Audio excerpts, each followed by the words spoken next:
Hello dear students, हम numeric analysis में interpolation for unequal interval पढ़ा रहे थे और अनइक्वल इंटरवल के लिए एक फॉर्मूला अपन कर चुके हैं, लैग्रांजेस इंटरपोलेशन फॉर्मूला।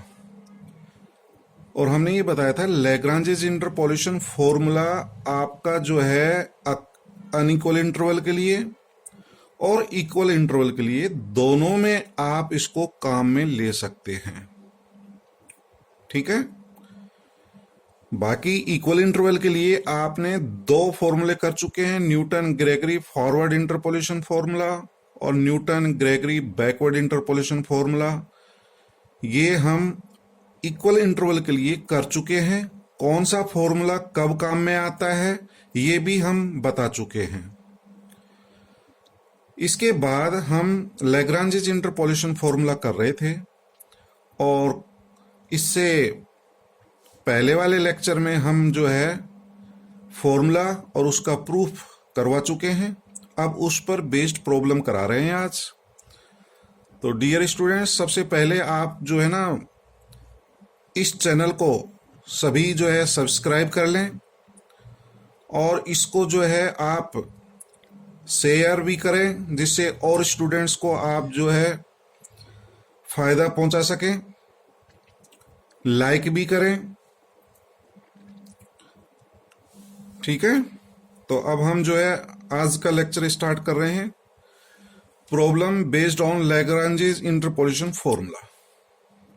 तो क्वेश्चन हमारा ये है, given that f1 equals to 2 given है, f2 equals to 4, f3 equals to 8, f4 equals to 16 और f7 equals to 128। Find the value of f5। तो हमें क्या गिवन है, x के 1 मान के लिए fx का मान 2 है। इसका मतलब ये है x का मान 1 है और 1 के कॉरस्पॉन्डिंग fx का मान 2 है। ठीक है। यहां पर x का मान 2 है, उसके कॉरस्पॉन्डिंग उसके संगत fx का मान 4 है। इस तरह से हमें दिए गए हैं। तो इस प्रकार x के मान क्या क्या हैं, x के मान है 1, 2, 3, 4 एंड 7। ये x के मान है और इनके संगत fx के मान हमें ये दे रखे हैं 2, 4, 8, 16 और 128 रेस्पेक्टिवली। ठीक है। तो यहां x के मान लिख लिए और इसके संगत fx के मान लिख लिए। तो सबसे पहले आप ये देखिए कि x के जो मान हैं ये समान अंतराल के हैं या असमान अंतराल के हैं, इक्वल इंटरवल के लिए हैं या अनइक्वल इंटरवल है। तो यहां हम देख रहे हैं ये अनइक्वल इंटरवल है, इसमें a का डिफरेंस है, यहां पर भी a का डिफरेंस है, यहां पर भी a का डिफरेंस है, लेकिन यहां पर 7 - 4 3 का डिफरेंस है। ठीक है। तो अंतराल जो है असमान है। असमान अंतराल के लिए अभी तक हमने सिर्फ एक फॉर्मूला कराया है, लैग्रांजेस इंटरपोलेशन फॉर्मूला। यह असमान अंतराल के लिए भी काम में ले सकते हो और समान अंतराल के भी लिए काम में ले सकते हो। तो हम इस फॉर्मूले का किस प्रकार से प्रयोग करेंगे वो देख रहे हैं। तो x के मान हमें ज्ञात हैं, ये x0 का मान है, ये x1 का मान है, ये x2, x3, x4। इसके संगत मान ये fx0, fx1, fx2, fx3, fx4।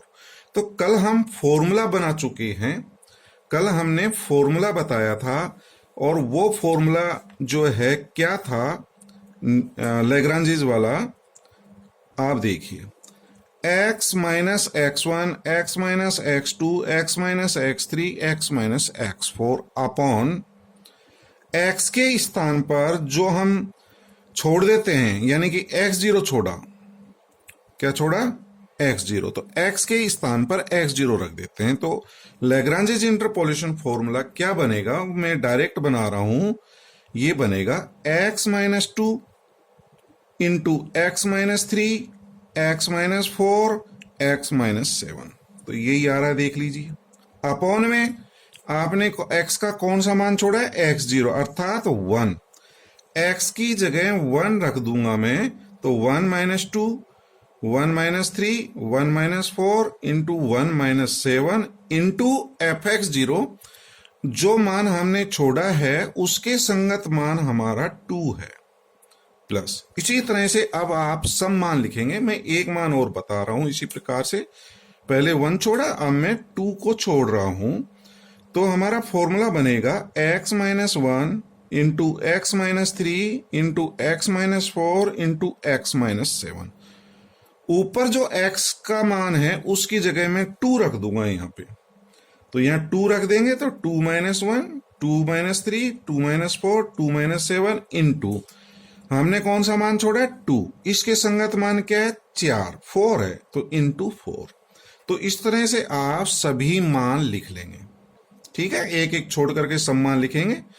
तो आपके कितने मान है, 1 2 3 4 5 बार लिखेंगे, 1 2 3 4 5 आप लिख लेना। अब हमें क्या ज्ञात करना है, f5 ज्ञात करना है, मतलब x इक्वल्स टू 5 पर fx का मान ज्ञात करना है। fx हमारा ये ज्ञात हो गया, ये एक बहुपद प्राप्त हो गया।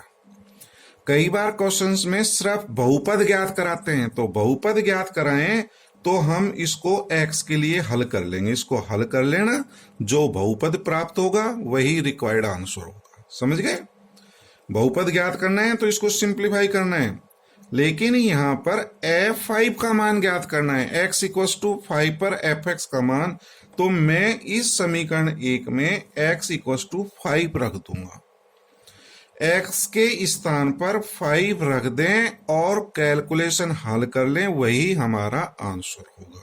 तो x के स्थान पर 5 रखेंगे तो 5 minus 2 3, 5 minus 3 2, 5 minus 4 1, 5 minus 7 minus 2 into ये 2 है, और नीचे ये -1 -2 -3 -6।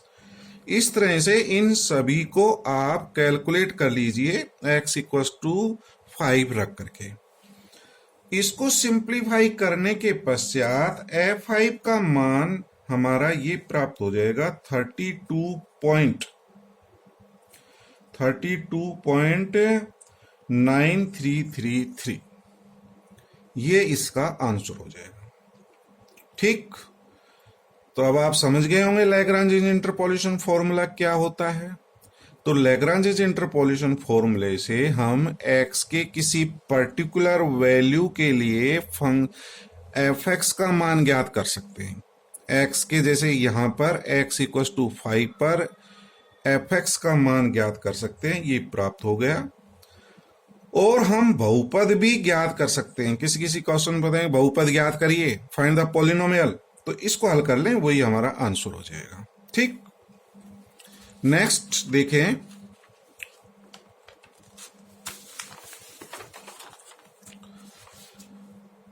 Using Lagrange's formula prove that, क्या प्रूव करना है, integration of fx dx limit है -12 से लेकर के हाफ तक, इक्वल्स टू ये प्रूव करना है 1/24 into 13 f of -12 plus 13 f of 1/2 minus f of 3/2 minus f of -3/2। यहां पर आप देख रहे हैं ना तो तुमको x का मान पता ना fx का, तो आपको इसी में से देखना है। देखिए हमें fx के मान किस किस पर ज्ञात हैं, -12 1/2 3/2 -3/2, ठीक है। तो क्या क्या मान है, -12 हाफ 3/2 -3/2, और इनको इंक्रीजिंग ऑर्डर में लिख लीजिए। तो x के मान तो सबसे छोटा मान है -3/2, इसके बाद आ जाएगा -12, फिर हाफ और 3/2, ठीक है। असेंडिंग ऑर्डर में लिख लें इसको। इनके संगत fx के मान -3/2 के संगत fx का मान f -3/2 होगा। f ऑफ -3/2 x के स्थान पर मान रख दिया, ऐसे -1/2 यहां पर मान रख देंगे, तो f ऑफ -1/2, ठीक है। तो अब x के मान पता हो गए, उनके संगत fx के मान पता हो गए। लैग्रांजेस इंटरपोलेशन फॉर्मूला यूज करेंगे तो एफ एक्स इक्वस टू, बिल्कुल वही विधि टेक्निक अपनाएं, एक्स माइनस माइनस हाफ, तो एक्स प्लस 1/2, एक्स माइनस 1/2 और एक्स माइनस 3/2, तो यही प्राप्त हो रहा है, x plus half, x minus half, x minus 3/2। कौन सा मान छोड़ा है? -3/2, तो x के स्थान पर -3/2 रख देंगे इंटू f -3/2। नेक्स्ट मान इससे ज्ञात कर लें, x प्लस 3/2, x माइनस 1/2 और x माइनस 3/2 अपॉन x के स्थान पर क्या रखना है? -हाफ, तो x के स्थान पर -हाफ रख दें इंटू f -1/2, f ऑफ -1/2, ये f -1/2 है। ठीक, इसी प्रकार से सम्मान ज्ञात कर लेंगे। एफ एक्स इक्वल टू, तो ये बहुपद अपन ज्ञात कर सकते हैं, इनको आप हल करेंगे, इन तीनों को मल्टीप्लाई करना है, तो तीनों को मल्टीप्लाई ऐसे करना, दो दो के मल्टीप्लाई कर लो, इसका मल्टीप्लिकेशन एक्स स्क्वायर माइनस 1/4, ए प्लस बी, ए माइनस बी, ए स्क्वायर माइनस बी स्क्वायर होता है, तो ये हो गया एक्स स्क्वायर माइनस 1/4, और एक्स स्क्वायर माइनस 1/4 को इससे गुणा कर देना। ठीक है, एक्स स्क्वायर माइनस 1/4 को इससे गुणा करेंगे तो x cube minus 3/2 x square, फिर माइनस 1/4 एक्स और माइनस 1/4 को इससे गुणा कर देना, तो -3/8 ये आ जाएगा अपना। ठीक है, इसको हल करना, ये 6 आ रहा होगा, -6, देख लेंगे क्या हो गया, -3 + 1 -2/2, यानी कि -1, ये -2 -1 -2 और इसको हल करेंगे तो -3, तो माइनस का 6 हो गया ये, तो -1/6, इसका मल्टीप्लाई किया, ये प्राप्त हो जाएगा x cube -3/2 x square -1/4 x plus 3/8, तो दो दो के मल्टीप्लाई। इसमें देखिए ये प्लस का है और ये माइनस, तो पहले इसको मल्टीप्लाई कर लो, एक्स स्क्वायर -9/4, इन दोनों का मल्टीप्लाई, एक्स स्क्वायर -9/4 को इससे गुणा कर देंगे और इसको हल कर लेना इंटू f -1/2। ठीक, तो मैं ये मान के चलता हूं कि आप इसको हल कर लेंगे तो हमारा ये स्टेप प्राप्त हो जाएगा, एफ एक्स का मान ज्ञात हो जाएगा। ठीक, एफ एक्स ज्ञात होगा। अब हमें ज्ञात क्या करना है? एफ एक्स का इंटीग्रेशन ज्ञात करना है, और लिमिट ऑफ इंटीग्रेशन है -हाफ से हाफ। तो अब आप क्या करेंगे? दोनों तरफ समाकलन लगाएंगे, दोनों तरफ इंटीग्रेशन करेंगे, इंटीग्रेशन और लिमिट लेंगे -हाफ से हाफ तक। ठीक, तो F x into D x, तो यहां dx और आ जाएगा,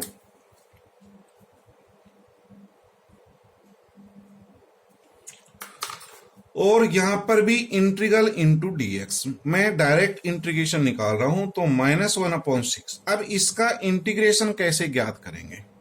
देखिए, आपने इंटीग्रेशन में आपने डेफिनेट इंटीग्रल करे हैं, निश्चित समाकलन के गुणधर्म करे हैं, तो वो ये था एफ एक्स डी एक्स का इंटीग्रेशन, और लिमिट है -a से a, लिमिट दोनों सेम है, साइन में अंतर है, यहाँ माइनस है, यहाँ पर प्लस है, -a to a F x D x का मान क्या होता है? यहाँ पर डबल हो जाता है, और लिमिट 0 से a F x D x हो जाता है। कब? जब एफ एक्स समफलन हो, F x is even function. यदि ये इवन फंक्शन है तो लिमिट डबल कर देना, लिमिट 0 से a बन जाएगा। तो सम और विषम फलन कैसे देखते हैं? एफ एक्स सम फलन कब होता है? जब x के स्थान पर -x रखें और हमारा वही फंक्शन आ जाए, सेम फंक्शन आ जाए, तो वो सम फलन कहलाता है। और फंक्शन तो वही हो लेकिन चिन्ह में फर्क आ जाए तो एफ एक्स विषम फलन कहलाता है। तो विषम कब होता है? जब f of -x equal to -f(x), function वही आ जाए, चिन्ह बदल जाए। तो मैं यहां पे आपको बता रहा हूं, जैसे ये सम है या विषम है? x के स्थान पर -x³ करेंगे तो माइनस आ जाएगा, x³ आएगा लेकिन माइनस का, तो ये आपका ओड फंक्शन होगा। ये इवन है, ये ओड है, ये कांस्टेंट है। तो इसके संगत समाकलन का मान 0, इसका 0 हो जाएगा, इसका 0 हो जाएगा, एक्स क्यूब का 0। ये जो एक्स क्यूब और एक्स वाले जो पद हैं इनके संगत समाकलन के मान 0 हो जाएंगे क्योंकि ये विषम फलन है। तो मैंने इनका इंटीग्रेशन 0 करके लिखा है, तो -1/6 इंटू 2, ये वाला डबल डेफिनेट इंटीग्रल का प्रयोग किया गया, डबल, और लिमिट हो जाएगी 0 से हाफ। मैंने समाकलन करके लिख रहा हूं, इसका 0 -3/2 एक्स स्क्वायर का एक्स क्यूब बटा 3, इसका 0 प्लस 3/8 एक्स, और लिमिट क्या है 0 से हाफ। लिमिट ये 0 से हाफ हो जाएंगे, -a से a की जो लिमिट है वो 0 से a हो जाती है और यहां दुगना आ जाता है जब सम फलन हो।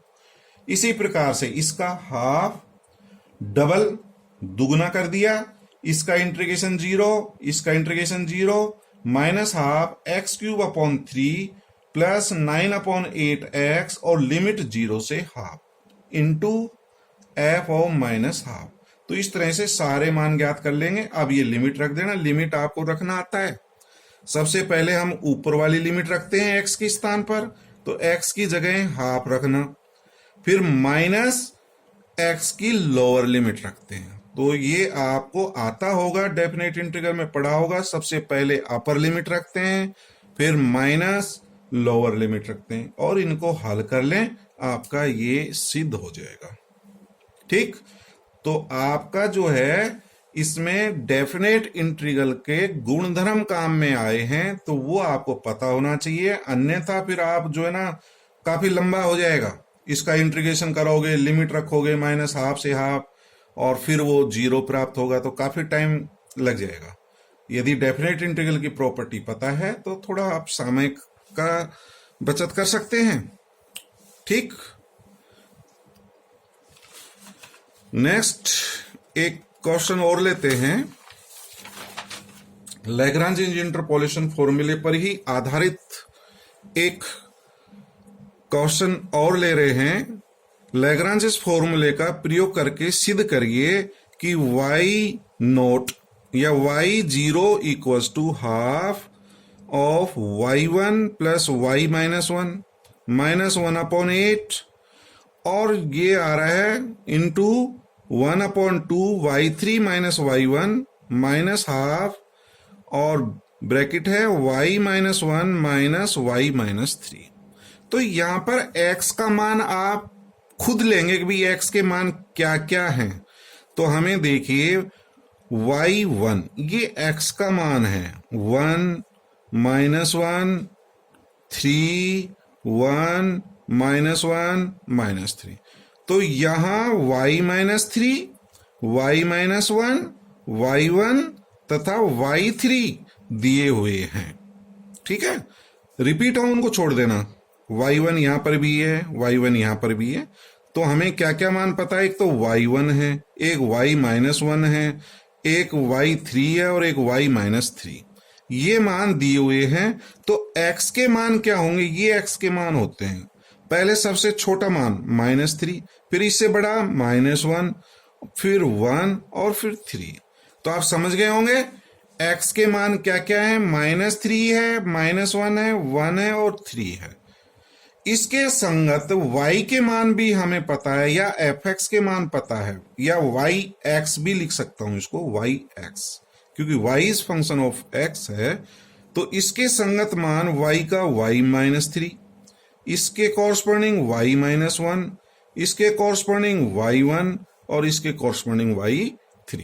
तो x के मान पता हो गया, y के मान पता होगा। अब आप लैग्रांज फॉर्मूला अप्लाई कर सकते हैं। तो fx या yx इक्वल्स टू क्या प्राप्त होगा, एक मान बता रहा हूं मैं, शुरू का मान x + 1 x -1 x -3।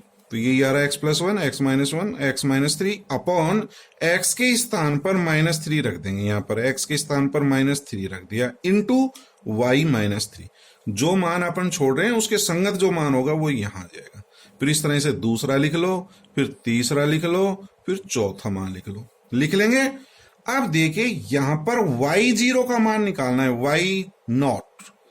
x का मान क्या है, 0 है, तो इस समीकरण में हम x इक्वल टू 0 पुट कर देंगे, x की जगह 0 रख दें और इसको सिंप्लीफाई कर ले, जहां जहां x है वहां 0 कर देंगे। 0 प्लस 1 1 हो जाएगा, ये -1 -3, ये -2 -4 -6 इंटू y -3। तो सभी को हल कर लेंगे, इसको और आगे हल किया, ये प्राप्त हो जाएगा -1/16 y -3 plus 9/16 y -1 plus 9/16 y1 और ये वैल्यू हो जाएगी -1/16 y3। तो ये हमारा y0 या y0 का मान प्राप्त हो रहा है। तो आप राइट हैंड साइड को देख करके इसको एडजस्ट करके आप दिया गया रिजल्ट सिद्ध कर सकते हैं। तो यहां पर आप दो मेथड अपना सकते हैं। क्या? इसको आप इक्वेशन नंबर ये 1 सपोज कर लेना, ये हमारी 2 हो जाएगा। ठीक है, अब अपन क्या करें, राइट हैंड साइड को हल कर लेना, इसको पूरे को हल कर लेना, वो इसी के बराबर आ जाएगा। ये मेथड भी कर सकते हो। RHS को हल कर लें, वो जो RHS को जो हल करेंगे वो इसके बराबर आ जाएगा। इसमें y -3 के पद एक जगह इकट्ठे कर लो, y -1 को एक जगह कर लीजिए, y1 एक जगह करो और y3 एक जगह करो, यानी कि इसको हल कर लेंगे तो यही प्राप्त हो जाएगा। एक तरीका तो ये हो सकता है। दूसरा ये हो सकता है, इसको जो है हम इसको देखते हुए जो आपको प्रूव करना है वो लिख सकते हैं। जैसे आपको लाना है 1/2 y1 प्लस y -1, y1 ये है y1 9/16, तो इस पे आ रहा है हाफ, तो इसको हाफ में चेंज कर लेता हूं। कैसे? इसको 8 + 1, 9 को 2 टुकड़े कर लो, 8 + 1, तो 8/16 1/2 हो जाएगा, और प्लस 1/16 को अलग कर लेना, तो 1/16 वाली टर्म अलग आ जाएगी। ऐसे इसको भी 8 + 1, 8/16 1/2 हो जाएगा y -1। अब बाकी की ये 1/16 1/16 1/16 1/16 ये एक जगह कर लेना और इसको ये लिखा जा सकता है। यही अपन को सिद्ध करना था। तो इस तरह से आप लैग्रांज इंटरपोलेशन का प्रयोग करके असमान अंतराल के क्वेश्चंस हल कर सकते हैं। इसी प्रकार के और जो हमारे अनसॉल्व्ड क्वेश्चंस हैं उनको भी हल करने की कोशिश करें। Thank you.